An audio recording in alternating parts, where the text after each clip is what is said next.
Bienvenue à notre matinée d'info métier qui ce matin est dédiée au métier du numérique et plus spécifiquement à la cybersécurité. Donc on va passer à peu près 45-50 minutes ensemble. Dès que vous avez des questions, vous n'hésitez pas à les mettre dans le chat, on va essayer d'y répondre. L'objectif, c'est vraiment de vous permettre de découvrir ce que c'est que la cybersécurité, ce que sont ses métiers et puis ses formations. Pour m'accompagner ce matin, j'ai une belle brochette d'experts, de professionnels. Bonjour Alexandra Bricou. Bonjour, bonjour. Est-ce que, en quelques mots, vous pouvez nous dire qui vous êtes? Alors, je m'appelle Alexandra Bricou, je suis déléguée orientation, formation, emploi en Normandie sur Numéum Normandie. Numéum, c'est l'organisation professionnelle qui rassemble les entreprises du numérique. Donc, il s'agit d'organiser des actions liées à l'emploi, formation et l'orientation pour toutes ces entreprises. Donc, à votre destination aujourd'hui. Merci. Bonjour Hugo Chocomer.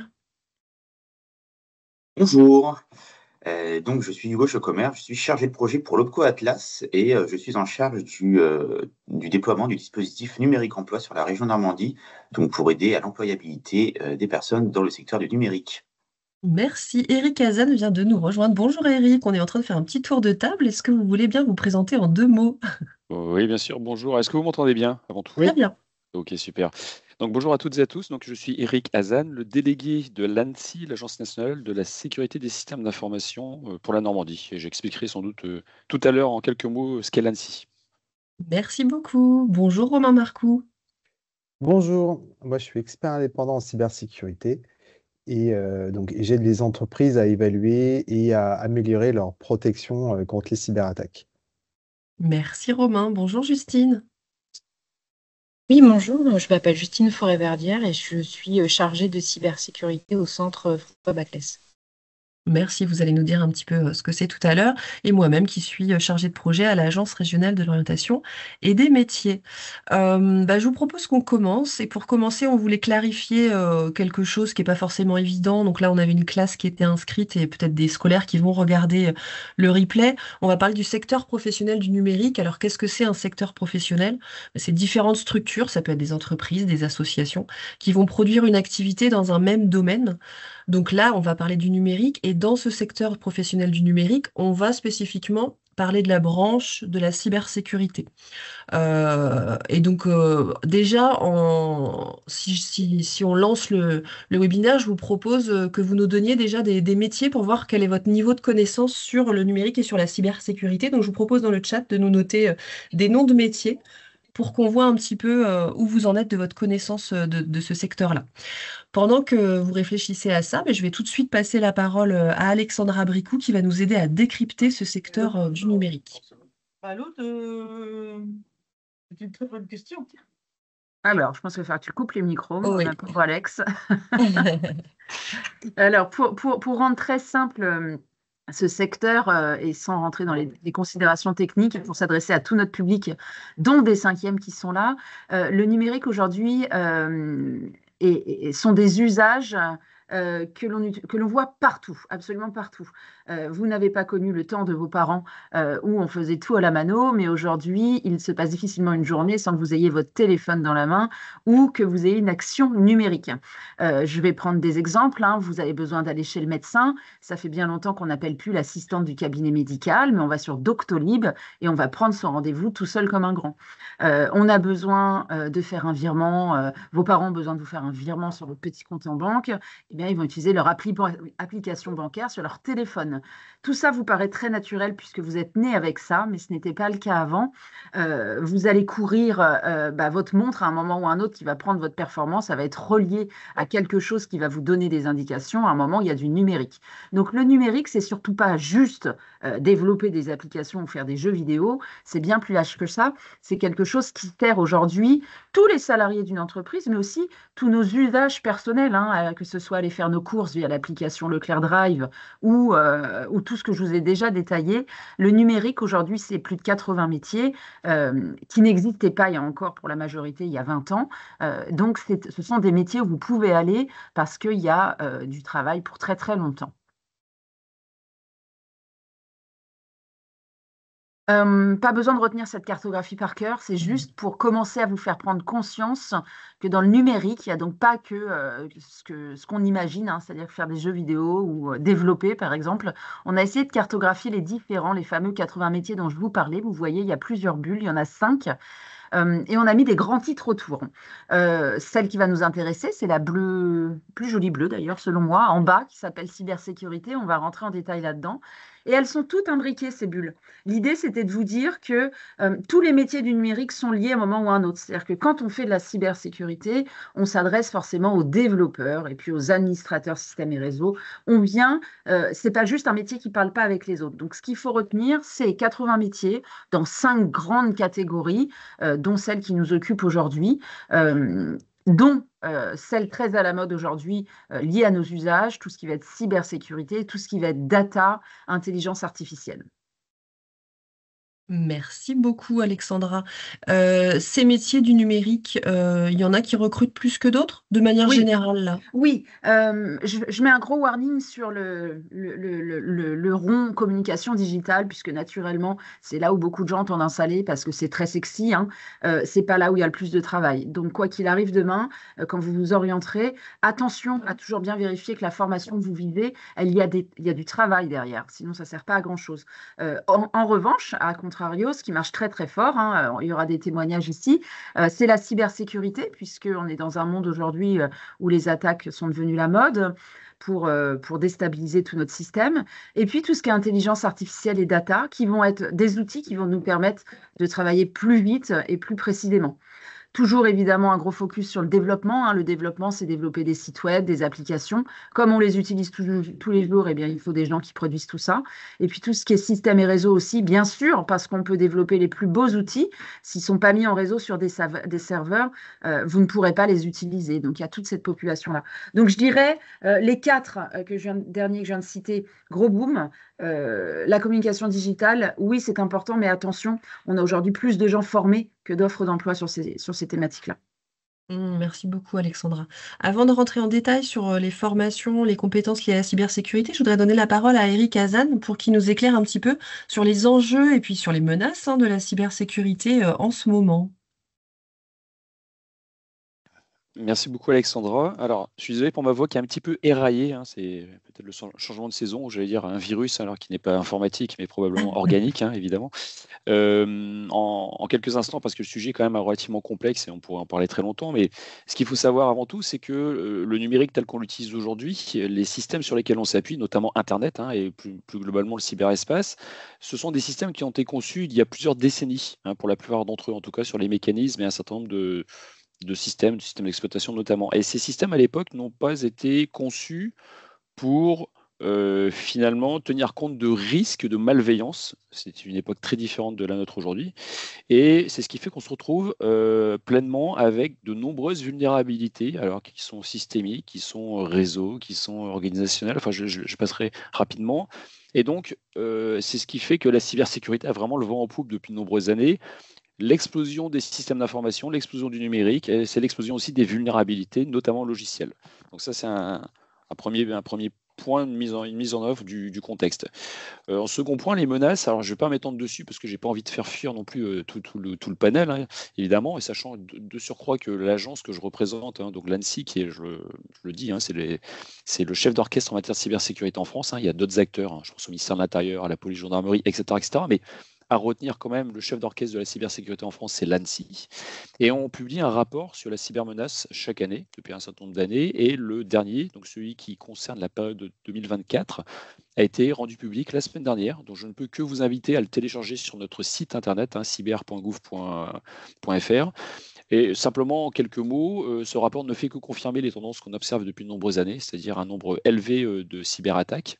Du point de vue de l'ANSSI, hein, parce qu'on ne prend pas en compte toutes les cyberattaques, hein, il y a des choses qui sont vraiment plutôt du ressort de la cybercriminalité. Nous, c'est plutôt notre spectre, c'est plutôt des attaques assez puissantes, notamment en lien avec de l'espionnage. Donc on observe une croissance assez importante. Alors il y a sans doute un effet Jeux Olympiques, hein. Tout le monde se rappellera qu'en 2024, on a eu les Jeux Olympiques et que plus localement en Normandie, on a aussi les 80 ans en lien avec le débarquement. Mais je peux vous rassurer, tout s'est bien passé, hein. Les deux événements sont bien passés parce qu'on s'y était préparé, parce qu'on avait organisé un certain nombre d'actions pour éviter d'être pris de court finalement.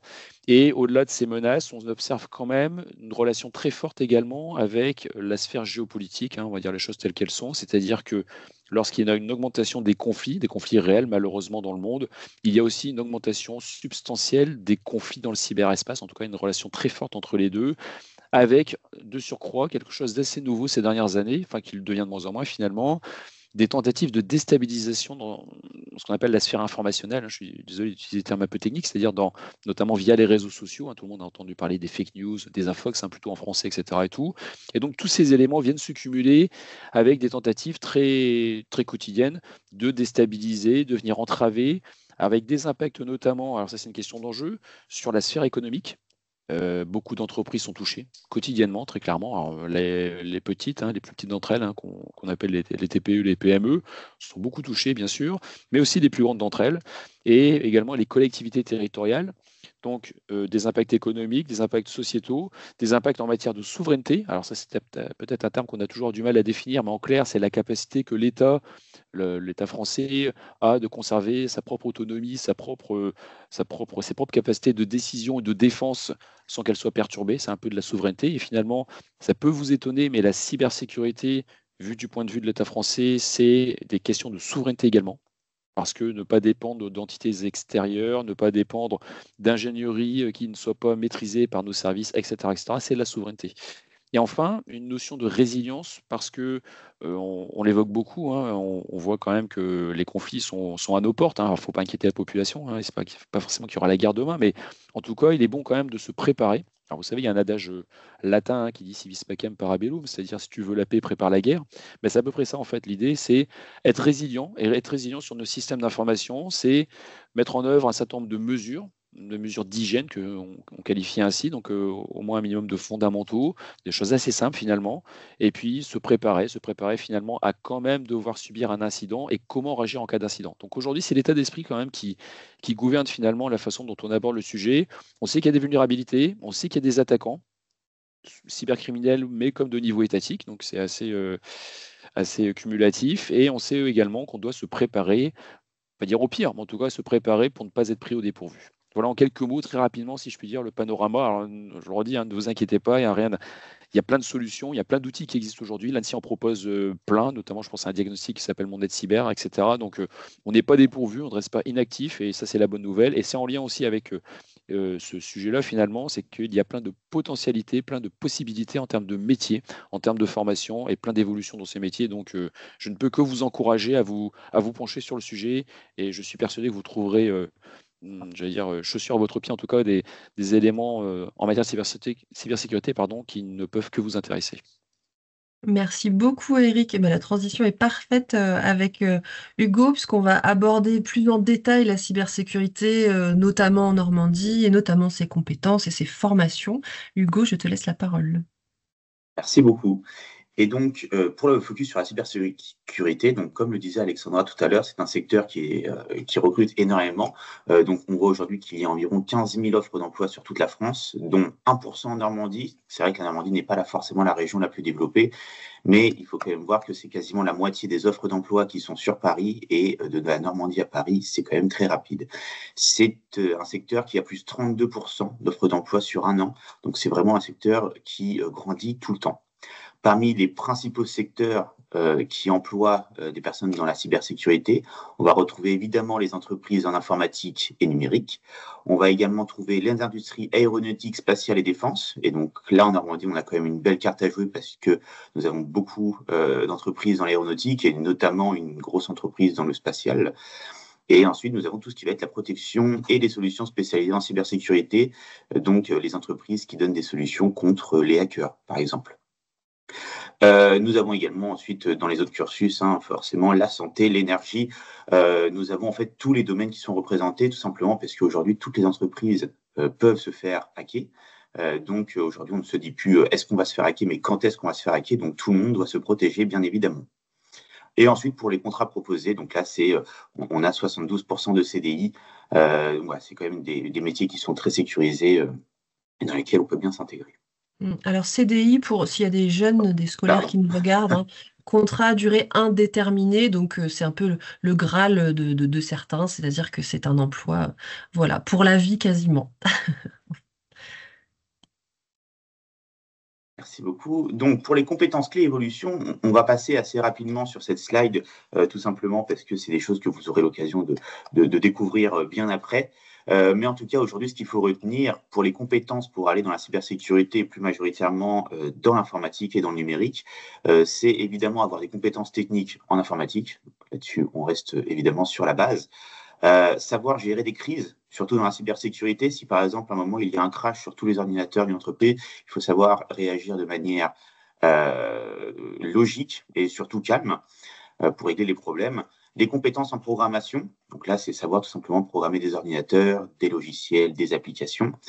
Et bien sûr, utiliser un anglais dans un contexte professionnel. Aujourd'hui, l'anglais dans le numérique, c'est quelque chose qui est très important, puisque vous pouvez travailler avec des gens partout autour du monde, et tout simplement, les logiciels, les langages, tout ça est expliqué en anglais. Et bien sûr, travail en équipe, de la communication et la gestion de la pression. Donc ça, c'est ce qu'on disait avec la gestion des crises. Ce que vous voyez à droite dans le diagramme, en fait, c'est tout simplement que vous pouvez arriver dans la cybersécurité en ayant fait d'autres métiers dans l'informatique avant. Vous n'êtes pas forcément obligé d'aller dans la sécurité dès le début de votre carrière. Vous pouvez y aller bien après et vous avez toujours des petites passerelles pour accéder à ces métiers-là. Mais ça, vous aurez l'occasion de découvrir bien plus tard. Il y a plusieurs choses très intéressantes dans ce que tu soulignes là. Déjà, le fait qu'il n'y a pas que des compétences techniques. On peut s'imaginer que ce ne sont que des compétences techniques, mais non, pas du tout. Et puis le fait qu'on peut venir d'autres secteurs. Justine va pouvoir en témoigner, puisque c'est effectivement son cas. Elle n'avait pas du tout un cursus scientifique à la base, donc c'est important de le souligner pour les gens qui nous écoutent.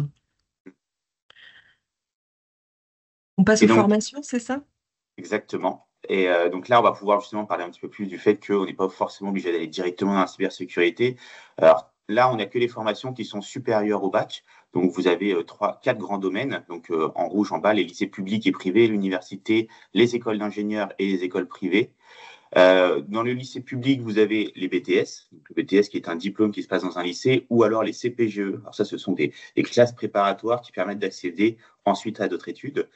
Vous avez les BUT, les bachelors universitaires de technologie, qui sont dans l'université et qui offrent un diplôme au bout de 3 ans. Et vous avez ensuite les licences et masters, donc pour pouvoir vous spécialiser vraiment dans des secteurs très spécialisés. La licence reste assez générale. Le master permettra de vous dire si vous voulez devenir plutôt développeur, plutôt ingénieur dans la cybersécurité, un analyste, des choses comme ça. Les écoles d'ingénieurs, donc là, ce sont des écoles qui vraiment délivrent des diplômes sur des formations bien spécifiques, qui se font en 5 ans. Et vous avez ensuite les écoles privées qui fonctionnent un peu de la même manière, mais on va dire qui vont délivrer d'autres types de diplômes. Ce qu'il faut bien comprendre, c'est que dans toutes ces formations-là, vous avez toujours possibilité d'aller de l'une à l'autre. Ce n'est pas parce que vous commencez dans un BTS que vous ne pouvez pas terminer dans une école d'ingénieur ou dans un master. Ne vous dites pas que vous êtes bloqué dès les premières années. Il y a toujours possibilité de changer. Et les petits carrés que vous voyez avec les petites ailes de chaque côté, ça, ce sont toutes les formations qui sont disponibles en alternance.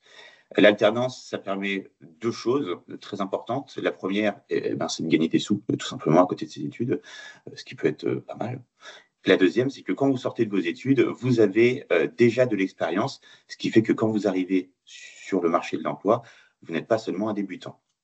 Alors, avant d'accéder à ça, vous avez évidemment le lycée. Au lycée, vous pouvez prendre des bacs techniques, des bacs professionnels qui peuvent vous permettre d'accéder au métier du numérique ou de la cybersécurité. Mais c'est vrai qu'il est un petit peu plus dur de rentrer des fois dans certaines formations, dans celle-ci, par rapport à un bac général. Et dans le bac général, comme vous avez des options à prendre, les plus importantes sont par exemple l'option NSI, qui est l'option vraiment du numérique et de l'informatique. Et vous avez après des choses un petit peu plus généralistes comme les mathématiques ou l'anglais qui peuvent vous permettre d'accéder aux formations que vous voulez. Merci Hugo. Par rapport à ce que tu viens de dire, peut-être juste une précision. S'il y a des tout jeunes qui nous écoutent, l'alternance, c'est le fait d'avoir une partie de son temps en entreprise et une partie de son temps à l'école, et donc d'alterner entre ces deux modalités. Dans ce que tu viens de nous montrer là, est-ce qu'il y a un niveau minimum pour travailler dans la cybersécurité? Alors, minimum, Pas forcément, on va juste dire qu'il y a beaucoup de personnes qui ont un bac+5 qui travaillent aujourd'hui dans la sécurité et majoritairement des diplômes supérieurs au bac+3.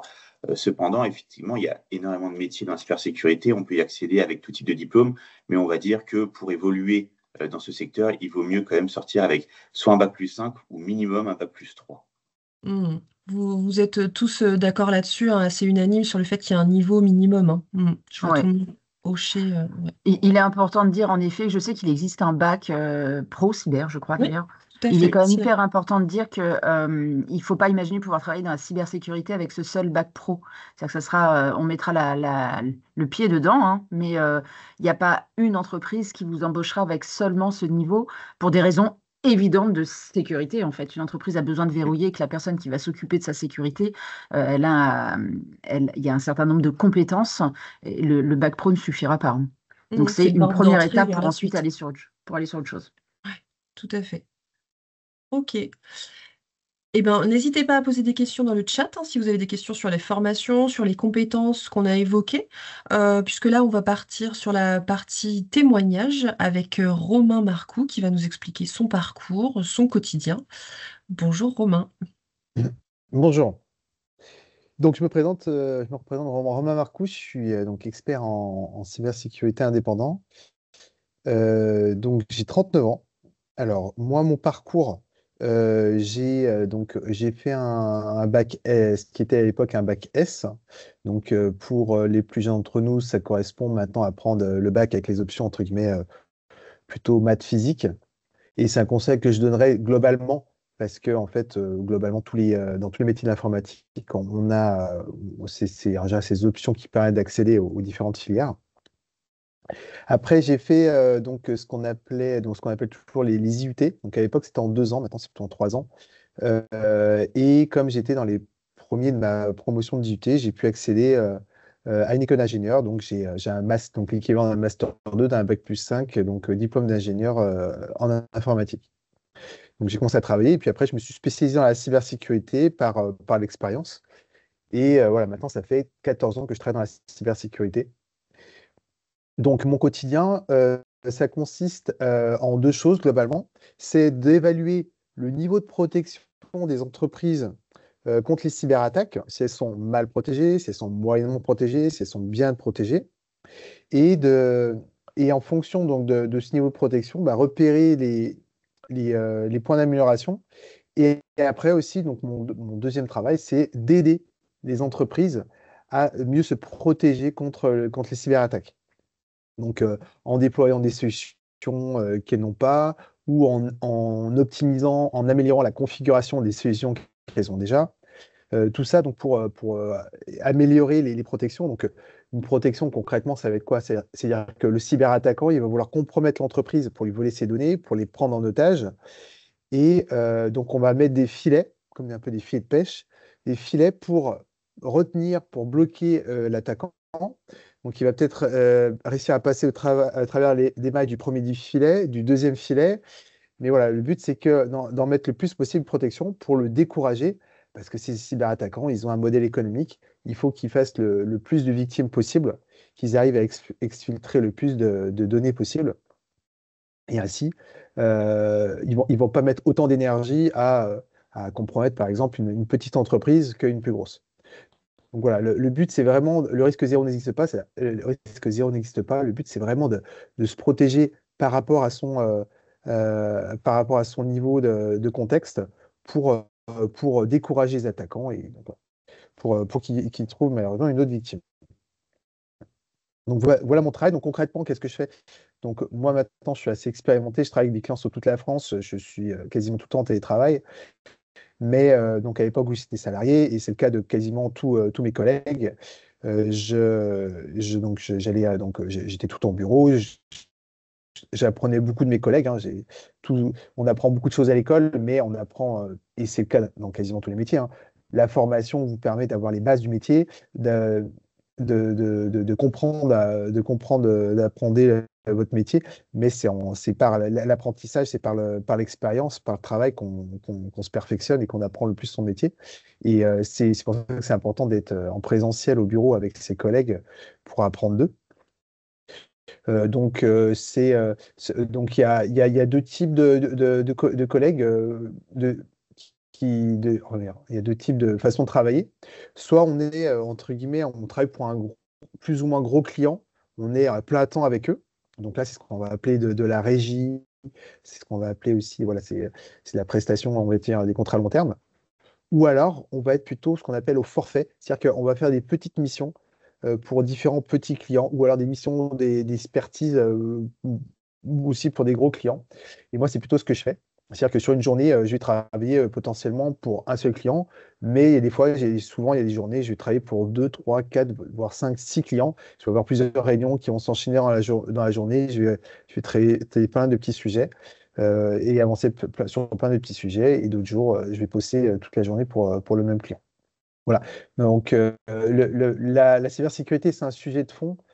Des fois, voilà, on va travailler très longtemps sur la même chose. Des fois, on va aborder plusieurs sujets. Voilà, il y a différentes spécialités. Et entre guillemets, on ne peut pas tout faire. On va pas, le but, c'est pas d'avoir toutes les spécialités de la cybersécurité. C'est vraiment de se spécialiser sur une, deux, peut-être trois spécialités pour être un peu transverse. Moi, j'ai eu la chance d'apprendre beaucoup de choses, donc je suis assez transverse dans la cybersécurité. Mais voilà. Euh, Merci. Dernière chose aussi, Oui.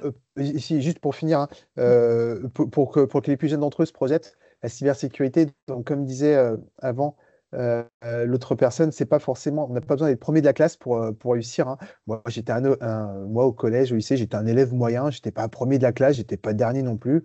Voilà, j'étais juste un peu bosseur, je faisais mes devoirs, voilà. C'est pas inaccessible. Et ben, comme on l'a plus ou moins dit avant aussi, c'est un secteur qui est un peu en tension, un peu en tension, c'est-à-dire qu'il n'y a pas assez de bras, j'ai pas assez de collègues, de confrères, de consoeurs, et ça recrute beaucoup, et du coup, c'est assez recherché. Et c'est vrai qu'on gagne plutôt bien nos vies, on est plutôt bien rémunéré. Voilà. Merci Romain. En préparant également, on avait évoqué l'importance des matières à l'école hors matière scientifique. Est-ce que Tout à, vous voulez tout évoquer à- ce point-là? Tout à fait, ouais. Donc, comme ça aussi a été un peu évoqué, mais c'est aussi un peu le cas dans tous les métiers informatiques et dans plein d'autres métiers, ben, en fait, il faut travailler toutes les matières à l'école. Donc, forcément, les maths, la physique, toutes les matières scientifiques, parce que ça va nous aider d'accéder aux filières qui vont nous permettre d'avoir le diplôme pour travailler dans le secteur. Mais aussi, bah, le français, très important, parce que le français, ça va nous permettre ben, de savoir écrire un mail en bonne et due forme, avec des bonnes notions d'orthographe, de grammaire et du vocabulaire voilà, pour avoir un peu de prestance auprès de ses correspondants, ses clients, de ses partenaires, ses correspondants. L'anglais, comme on l'a dit aussi, hein, il y a quasiment toutes les ressources sont en anglais. Moi, je ne parle pas anglais au quotidien parce que j'ai quasiment que des clients français, mais quasiment toutes les ressources sont en anglais. Donc, c'est très très important de travailler l'anglais et c'est aussi dans le cas dans quasiment tous les métiers, de tous les métiers. Et même, par exemple, si je prends des matières qu'on pourrait prendre comme l'histoire-géographie.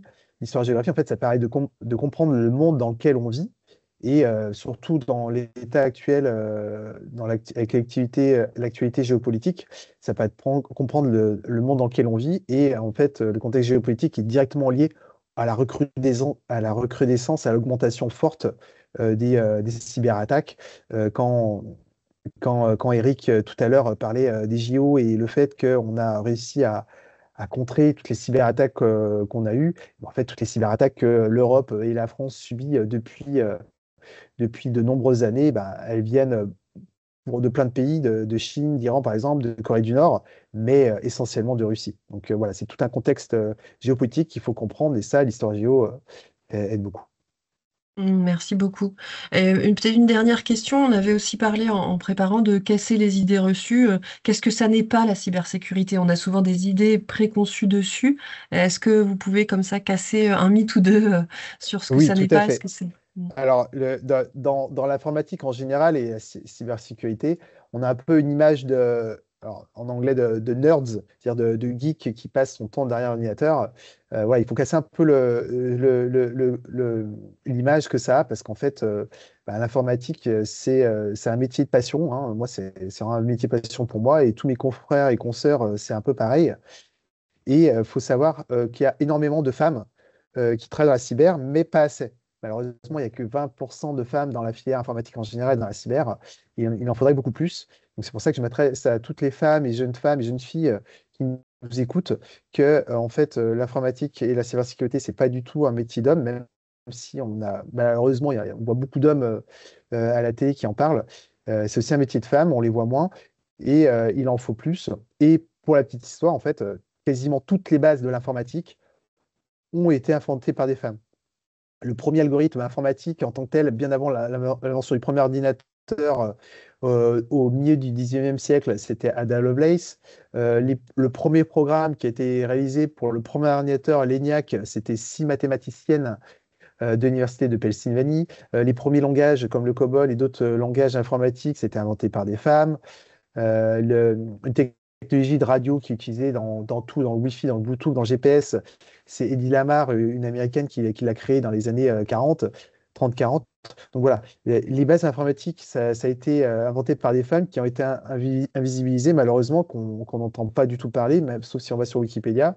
Et voilà, c'est pour ça que c'est pas du tout un métier réservé aux hommes. Même si c'est en image, il n'y a pas assez de femmes, il en faut plus. Et j'ai toujours eu beaucoup de plaisir à travailler avec des consoeurs. Merci beaucoup, Romain. Et quelle transition pour Justine. Et Bonjour, ben voilà, Justine. voilà. Parfaite transition pour Justine. Et donc, Justine, c'est très intéressant parce que tu vas pouvoir témoigner de deux éléments. Oui, tu es une femme dans la cyber, voilà. Bon. Et puis, surtout, tu ne viens pas d'un parcours tout tracé scientifique. Je te laisse nous expliquer un peu ton parcours, Justine, et ce que tu fais. Oui, je disais, moi à la base, donc j'ai un bac littéraire, enfin anciennement littéraire, et je me destinais à une faculté de lettres modernes. Donc moi j'étais partie, j'avais un plan quand je suis partie du lycée sur 3, 5 et 10 ans. Et autant dire que les choses ne se sont pas forcément passées comme prévu, parce que le système ne me plaisait pas, et voilà. Et donc ensuite j'ai un petit peu erré, je synthétise vraiment parce que j'ai une vie professionnelle au final qui a été assez foisonnante. J'ai fait énormément de métiers. J'ai travaillé dans les métiers de la restauration et j'ai fait absolument tous les métiers possibles et inimaginables. Ensuite, je suis retournée à la fac pour au final avoir en toute transparence, enfin, un peu une traversée du désert en me demandant ce que j'allais bien faire de ma vie. Parce que j'étais curieuse de plein de choses, mais j'avais aussi cette angoisse de me dire si je choisis un chemin, tous les autres se ferment à moi. Et j'ai eu la chance d'avoir une conseillère Pôle emploi qui m'a parlé une première formation dans l'informatique. C'était de référent numérique. Donc voilà, il y avait 4 pôles, il y avait un peu de développement, un peu de système réseau. C'était pendant 6 mois et c'était vraiment orienté pour les personnes en reconversion et éloignées de l'emploi, éloignées de l'informatique, donc à un public au final très féminin. Donc j'ai bien aimé, mais à ce moment-là, je ne savais pas ce que j'allais forcément faire. Donc je me suis orientée vers plus du développement web. Donc j'ai fait un bac+2. Mais ce qui s'est passé, c'est que même si c'était intéressant, je me voyais pas, je me projetais pas du tout en tant que développeuse. Et c'est là où justement, c'est assez la boucle est bouclée, c'est que j'ai vu du contenu créé par l'ANSSI sur leur site qui s'appelle Parole d'agent. Et c'était des témoignages en fait de personnes qui travaillaient dans l'agence et qui expliquaient un petit peu à chaque fois leur métier et pourquoi est-ce qu'ils aimaient travailler à l'ANSSI et les valeurs que ça portait de travailler dans la cybersécurité. Et c'est ça, moi, qui m'a amené au métier, c'est les valeurs que le domaine porte. Et donc, je me suis dit, je vais changer mon fusil d'épaule et je vais m'orienter vers la cybersécurité. Donc, j'ai fait une licence au CESI de Caen en alternance en tant qu'administratrice réseau système.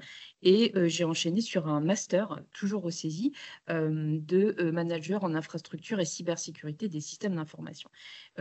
Pareil, toujours en alternance. Et là, je suis en M2. Je suis dans ma 2e année et dernière. Et donc, en septembre, je passe mon diplôme.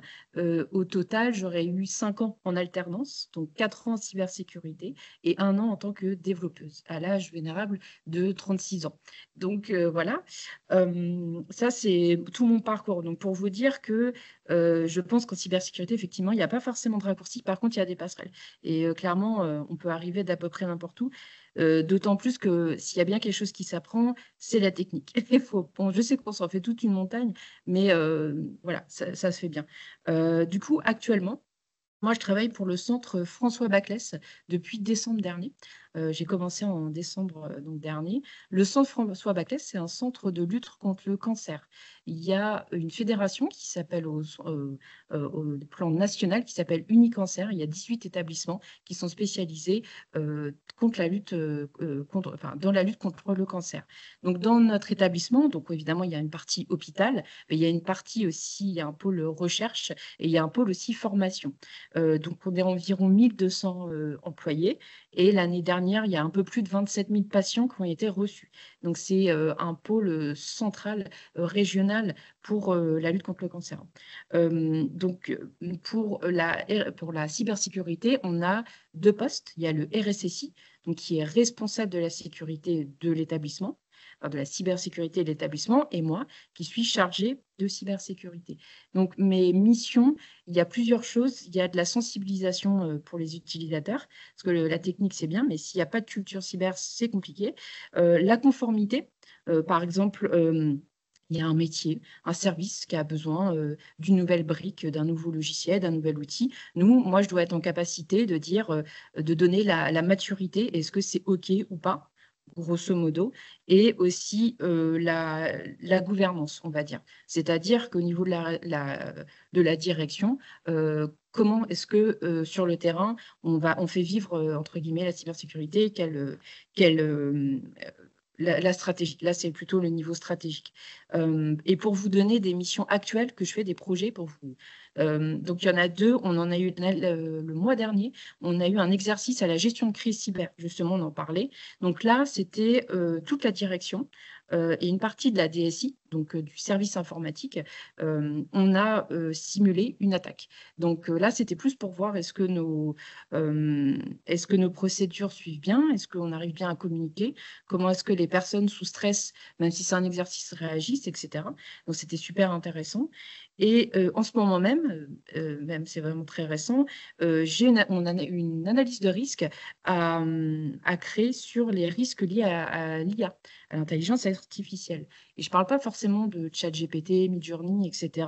Je parle vraiment, parce qu'en interne, on a un service IA qui produit des algorithmes, pardon, et on a vraiment des usages en production. Et donc là, c'est pour voir en fait les bonnes pratiques et les usages. Donc c'est super intéressant parce que moi, je suis amenée à travailler avec le service IA parce que je n'ai pas la connaissance technique sur ça. Donc on travaille de concert et voilà. Et donc voilà, ça c'est mon parcours et mon poste. Et aussi, je voulais revenir sur les qualités pour la cyber, parce que ça me paraissait important. Je ne peux pas parler de technique parce que ça dépend vraiment de ce que vous voulez faire, d'autant plus qu'il y a une partie des métiers en cyber qui ne sont pas du tout techniques. Je pense aux juristes qui ont une spécialité dans le numérique. Dans certains domaines, il y a besoin de traducteurs aussi. Alors, c'est des domaines particuliers, mais je dirais que pour les qualités, pour vous que vous puissiez sentir, c'est déjà la curiosité. Je pense qu'il faut être vraiment très curieux et aimer comprendre en fait comment est-ce que les choses marchent. Pour moi, un informaticien, on partage un peu tout ça, c'est la curiosité et la passion pour le domaine, parce que les choses évoluent énormément et si vous aimez apprendre, je pense que ça peut être un bon domaine. Merci beaucoup, Justine. Pour conclure avec ton témoignage, quand on a préparé, tu as parlé aussi du sens de ce métier-là. Donc, tu l'as Oui. abordé un petit peu, puisque là, effectivement, le domaine dans lequel tu travailles, on voit bien le sens. Est-ce que tu veux nous évoquer cet aspect-là du métier, de pourquoi je me lève le matin? Et ça a un sens pour Oui, moi. bah, ouais, c'est ce que je disais au début. C'est vrai que ce qui m'a parlé, c'est les valeurs, c'est mettre à disposition du plus grand nombre ses compétences. Ça, c'est quelque chose qui me parle énormément, d'autant plus que dans le domaine de la santé, malheureusement, les hôpitaux et les structures de santé sont quand même des cibles de choix. Donc, il y a vraiment il y a un sens à ça. Et même, j'ai envie de dire, dans ma vie même personnelle, j'ai la chance du coup comment dire, de pouvoir sensibiliser aussi. Donc, c'est euh, ça me parle, en fait. Il y a vraiment une notion de défendre, en fait. Donc, ça a du sens, quoi. Merci beaucoup, Justine. Je vais aborder quelques instants un outil dont vous pouvez tous vous saisir pour avoir plus d'informations sur la cybersécurité, mais pas que, pour avoir plus d'informations sur les métiers en général. C'est la plateforme de l'Agence régionale de l'orientation et des métiers qui s'appelle Destination Métiers. Et sur cette plateforme-là, qu'est-ce qu'on peut faire? Eh ben, on peut s'informer sur les métiers. On va trouver des guides des formations après la troisième, des guides des formations après le bac. On va trouver également des motion design, des vidéos de témoignages sur les secteurs, dont le secteur du numérique. Et puis surtout, on peut y rencontrer, donc se mettre en lien avec des ambassadeurs formation et des ambassadeurs métiers. Donc ce sont des professionnels des métiers qui sont d'accord pour accorder du temps et pour avoir leur profil qui apparaît sur cette plateforme. Et vous pouvez vous connecter avec eux, leur poser des questions. Donc c'est valable aussi bien pour des jeunes scolaires que pour des adultes en reconversion, dans la mesure où on peut poser des questions qui permettent de faire une enquête métier, hein, par exemple, quand on est en reconversion. Et pour les plus jeunes, là, pour le coup, il y a la possibilité de trouver un stage, donc bien sûr les stages de troisième et de seconde, mais on a ajouté aussi depuis une bonne année des stages beaucoup plus longs, donc des stages de fin d'études notamment, hein, pour les gens qui sont en études supérieures. Et donc il y a des centaines d'offres de stages. Là, je vois voilà, 1098 stages proposés. Donc c'est un outil qui est intéressant. Pour les scolaires et pour les enseignants notamment, il y a la possibilité de s'inscrire sur cette plateforme et de solliciter des ambassadeurs pour qu'ils viennent intervenir dans vos établissements. Donc vous pouvez vous créer un profil afin de solliciter directement des témoignages. Et donc ça peut être très intéressant aussi.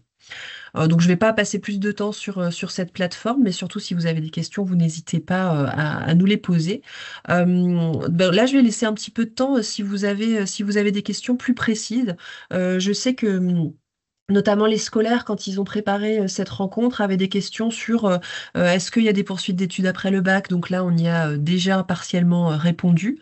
Est-ce que les uns les autres, il y a des éléments qu'on n'a pas encore évoqués et sur lesquels vous voudriez revenir pour conclure sur cette présentation de la cybersécurité? Ou est-ce qu'on a fait le tour? Pour moi, personnellement, c'est bon. Ok.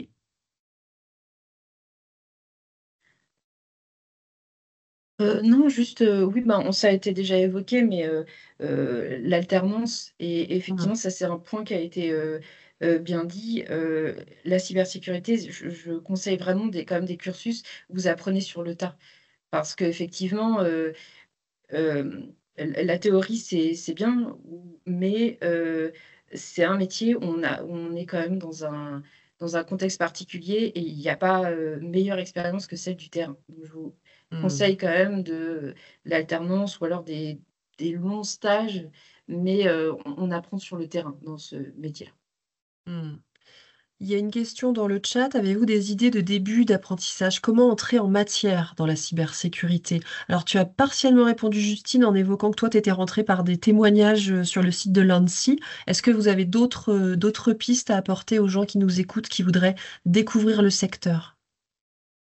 Alors, si je peux donner des conseils, parce que ça, c'est une question qu'on me demande énormément Mm, sur les réseaux. Déjà, en fait, c'est de s'approprier l'outil, hein. L'outil, dans tous les métiers d'informatique, y compris la cyber, c'est avoir un ordinateur. Donc, pour tout le monde, hein, bon, pour les plus jeunes, ils ont sûrement un ordinateur familial. Ils ont peut-être leur propre ordinateur. Voilà, mais pour ceux qui n'en ont pas, c'est un PC d'occasion, ça coûte pas très cher. Et entre guillemets, c'est vraiment de s'approprier l'outil, déjà apprendre à se servir d'un ordinateur, parce que malheureusement, il y a de plus en plus de jeunes qui mm, ne se maîtrisent plus que le smartphone ou la tablette, mais qui ne maîtrisent pas l'ordinateur. Et après, en fait, le gros avantage, c'est que maintenant, sur Internet, il y a énormément de ressources pour s'auto-former. Et déjà, pour apprendre les bases de l'informatique, les bases de la cyber, et entre guillemets, après, on met la main dans le grenage et puis on progresse tout seul. Par exemple, le premier cours que je pourrais conseiller, qui est gratuit il y a plein de ressources qui sont gratuites, hein, en cybersécurité, c'est le MOOC de l'ANSSI. Vous, mm, vous cherchez MOOC, M-O-O-C, espace mm. ANSSI, donc ANSSI, l'Agence nationale de sécurité des systèmes d'information, le MOOC de l'ANSSI, qui est très très bien fait pour apprendre toutes les bases de cybersécurité. Mmh. Ouais, tout à fait. Sur leur site, ils ont énormément de ressources, des témoignages, mais aussi des initiations vraiment à la cybersécurité, hein, carrément des modules de formation. Il y a aussi sur le site de l'ESET et sur le YouTube de l'ESET des vidéos, des témoignages qui permettent de découvrir aussi le domaine de la cybersécurité. Est-ce que vous pensez à d'autres ressources? Toujours l'ANSSI, mais en même temps, ils Mmh. font des choses bien. Je sais qu'il y a un guide, qui Mmh. regroupe, les métiers de la cybersécurité. Donc, ça, je sais parce qu'à l'époque, je m'en suis servie et donc, à chaque fois, il y a le titre, il y a l'intitulé, il y a la description des compétences et des missions et après quel diplôme, ou en tout cas quel niveau peut amener à ce métier-là. Donc ça peut être intéressant si vous voulez voir, ce que ça donne les métiers, quoi. Je pense à cette ressource-là. Mmh. Merci beaucoup. S'il n'y a pas d'autres questions, alors n'hésitez surtout pas, hein, vous pouvez prendre la parole, vous pouvez lever la main ou dans le chat, mais s'il n'y a pas d'autres questions, moi je voudrais vous remercier tous de votre contribution et de ces échanges. Je vous laisse, donner, dire un dernier mot si vous le souhaitez, mais en tout cas je vous remercie, chaleureusement de votre participation.